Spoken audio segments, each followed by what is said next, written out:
Okay, so hopefully the microphone's working today. It's currently Halloween, so there's every chance I'm going to have to run to the door and give out some sweets to children, which just sounds wrong, but there you go. First of all, obviously we're back with the Marlin today, as the video title suggests. Just before we get started, there was one thing I forgot to mention in the last video, and that was just simply that I polished the frets on the guitar. Normally I would use one of these, the Daddario fret polishing system, which is, to be fair, just an abrasive cloth, and you wouldn't think it's an abrasive actually to feel it. It just feels like tissue paper, really strong tissue paper actually, but it is actually quite good at taking mild tarnish off frets.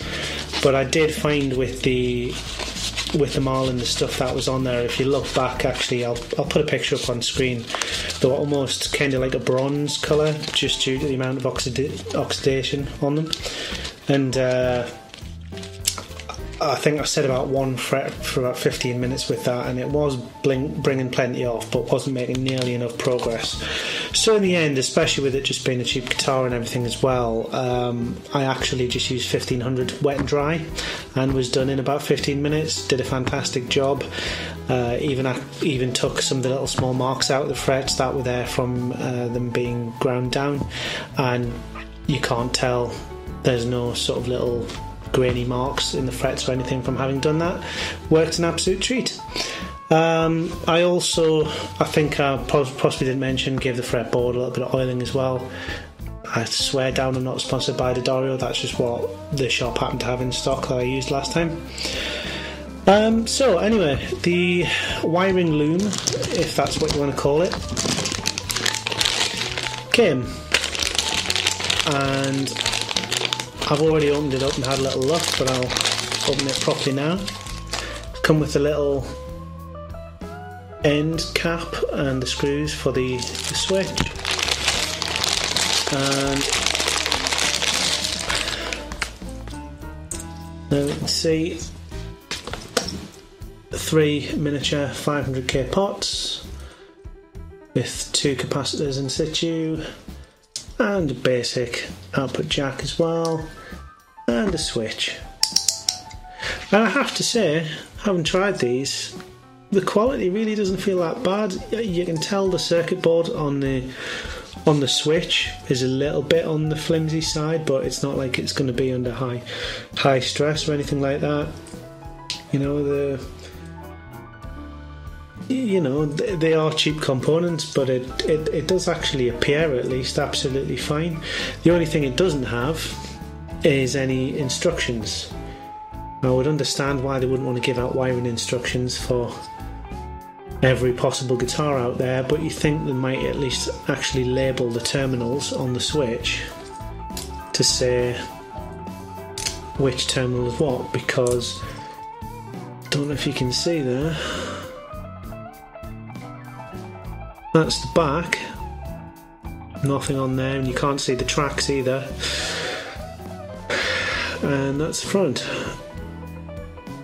nothing on there either. I am guessing, if I get the old Fender wiring diagram up, this is going to be already pre-wired as per a Fender, and I almost guarantee those 3 terminals in a row there are probably just going to be the inputs for the 3 pickups. But I think what I'll actually do is check that it's going to physically fit in the guitar, familiarise myself with the wiring diagram, and then we shall possibly use a multimeter or something just to actually check that the switching is working the way I expect it to, and then we'll get to soldering. So, let's get that guitar out.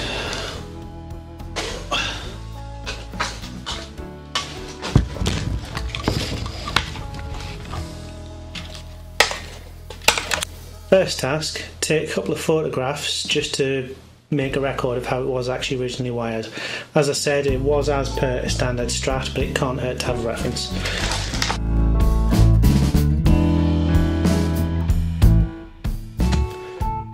Right, let's get to stripping. Not like that.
So I thought it would be a good idea to test the resistance of the pickups as they currently are. For what reason, you ask? Well, none, I just wanted to know. So this is going to be the neck. Sorry, not the neck, the bridge. Near enough, 8.9. Make a note of that.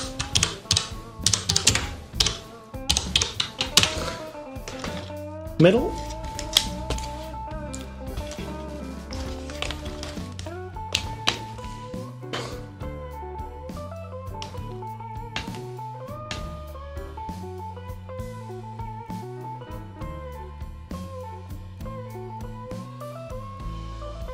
$13.6.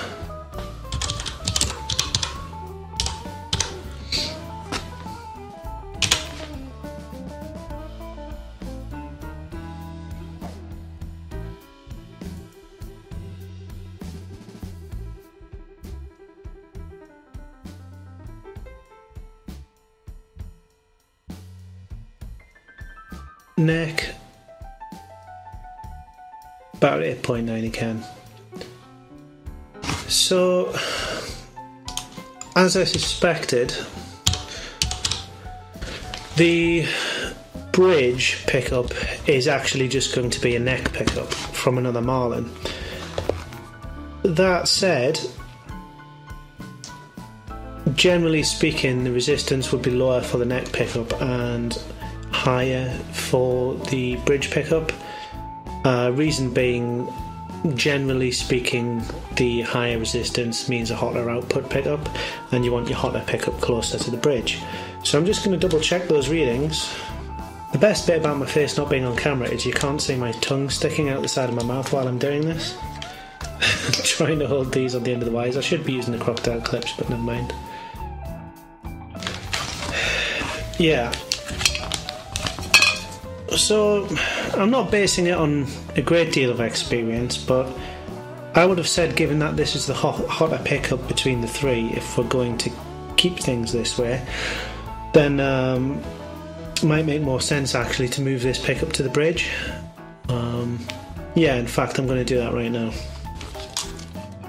As I said, I think in the last video, this guitar will have originally been equipped with a humbucker in the bridge position, so it would make sense that this is quite a weak pickup, this one's slightly stronger, and then you would actually have a hot rail humbucker here, which is really hot, but that's obviously been replaced with a neck humbucker in this instance. So just to keep things relatively balanced in the way you would expect them, let's swap them round.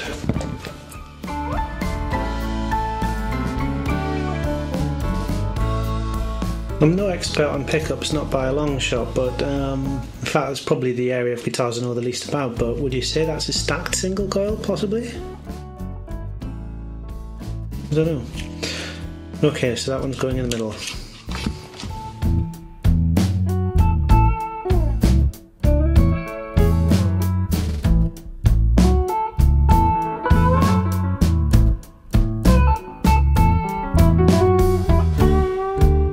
Tried to raise the centre pickup and lower the middle one just to create a gradient, if you like, between the two in terms of the overall output.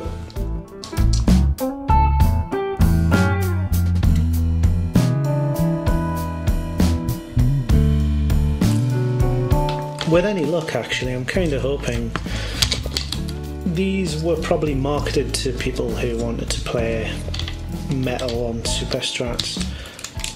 Given that we've effectively taken the pickups down a notch, might have a little bit more of a vintage output to it. Be quite cool.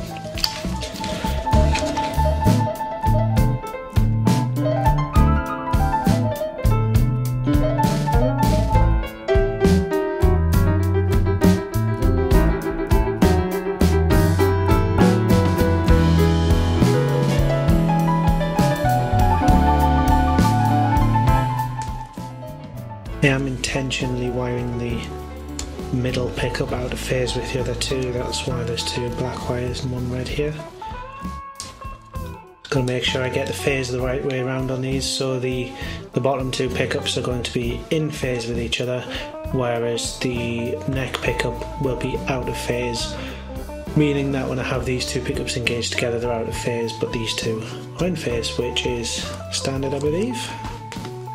If it's not, well, we'll just call that custom.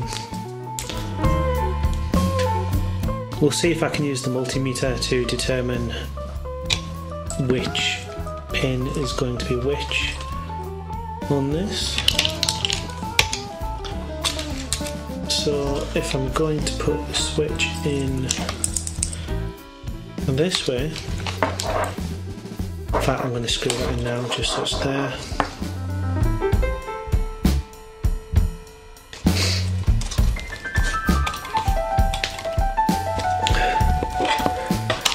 Okay, so if I attach the tip, which is the hot, of the output, using a clip this time, so I only have to use one hand.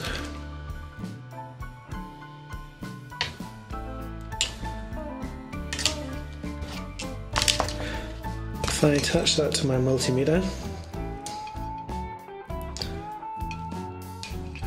currently the switch is where I'd expect it to be if it was on the neck pickup, so hopefully if it's logically laid out I should read less than infinite resistance when I touch that terminal.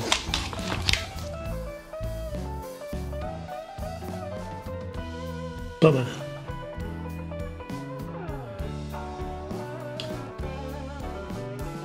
There goes that theory. Let me just check the volume.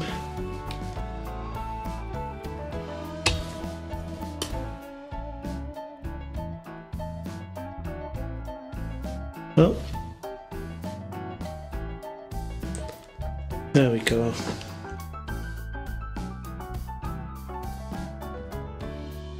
So this way around, that's going to be our neck pickup, and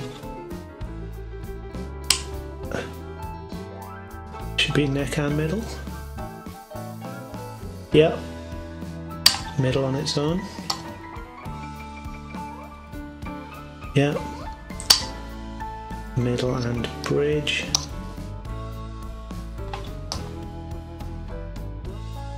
Bridge on its own.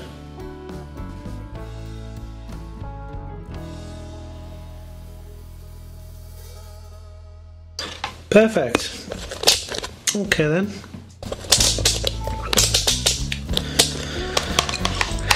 So next question, do these tone pots actually fit where they're supposed to go? They all seem to have this little locking anchor tab thing to stop them from turning, which is great, but my guitar doesn't have a recess for me going to, so I'm wondering if I can just bend that out the way. Yeah, snap straight off.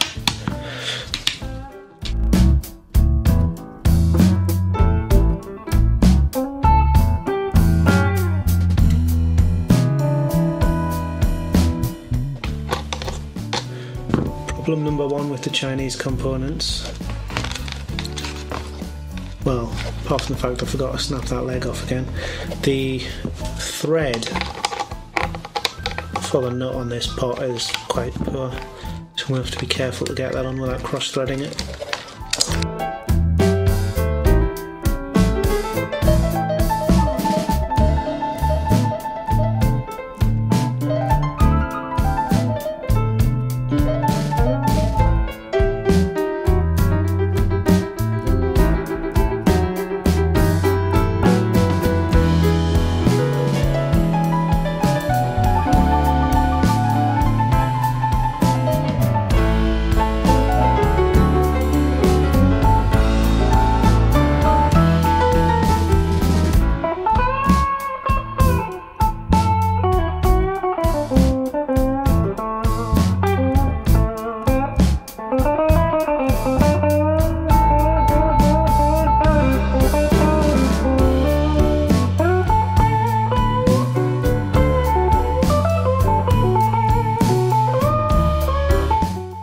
I should probably point out at this point, obviously I've got tools lying on the bench here. I'm soldering over the top of the guitar.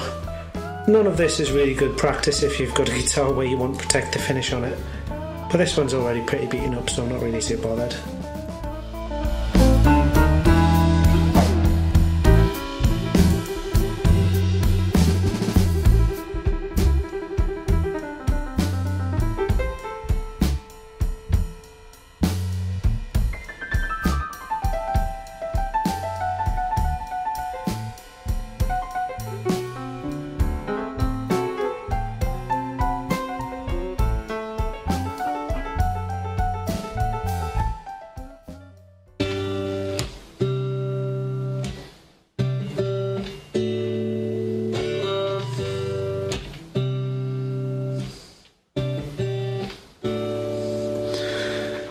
So, gather round children, let me tell you a story. When you're working on a project late at night and you're starting to get a bit tired and a bit peed off with it, give it a rest and go to bed, because I didn't do that. I went in search of some shielded wire. This stuff, it's the only stuff I have, and I found it. Unfortunately, it was just a smidgen too big to get through the hole from the cavity where the input jack is through to the control cavity. Yeah, so I did the only thing I could think of doing. I thought, why don't I size up just drilling that hole a little bit bigger? You can see where this is going. No, it's not that bad, but I already had a drill bit in the drill of the correct size. The hole was at such an angle that I wasn't going to clip the body of the guitar with the drill. I thought, shall I tape up the guitar and everything to protect it from the drill, protect the paintwork and everything like that? And I thought, I know there's plenty of clearance there, all that kind of thing. Starts drilling the hole very slowly on a very slow drill speed, and not applying any pressure, just going nice and cleanly through the guide hole. And the drill bit just snapped, shattered, without any real pressure being put on it or anything like that, which caused the drill to go off and scratch the guitar. Which, to be fair, is not the end of the world. All of my guitars have scratches all over them and everything. I don't mind, it gives them character, and this is a fairly old guitar that is people expect it to be beat up and abused. It's already got a pick guard that's been cut badly and everything like that, but when it's something that you're looking towards selling, it is a rather glaring ding on it, which is really, really annoying. But never mind. So I fitted the shielded wire, and one thing I will say is it's made a massive difference to the amount of interference the guitar's picking up. It's literally just the run, the final run of the hot output and the central grounding point to the input jack. It's 2-core wire with an outer shield. The outer shield is only attached at this end to the ground, bonded to the ground, and it has made a massive difference to how quiet the guitar is. Unfortunately though, if I back off and don't touch anything, I don't know if you'll hear it on the video when I'm not got any gain on or anything like that, but there is still a pop. And you touch the electric sometimes. I don't think it's actually as bad as it was, but it is still there. So, I don't know. I'm getting to the point with this where, as I say, I'm getting a bit paid off with it, and I don't really want to invest any more time in it, and it's not really adding any more value to the guitar, trying to get it better and better. So I think I'm just going to try and sell it as is, to be quite honest with you. If it doesn't sell, if I can't get my money back for it at least, plus maybe a little bit more, then as I say, geometrically and everything, it's a nice guitar to play, and I could go down the route of maybe trying to just completely swap out the pick guard with new pickups and everything. That'll probably sound really, really nice. But for the time being, I'll have a quick consult around on the internet about that pop and noise, see if there's anything else they can suggest. The only things I can really think of is that obviously there are capacitors in circuit here, so whether they're somehow storing up a bit of a charge and that's being released, maybe. Oh, there's my phone.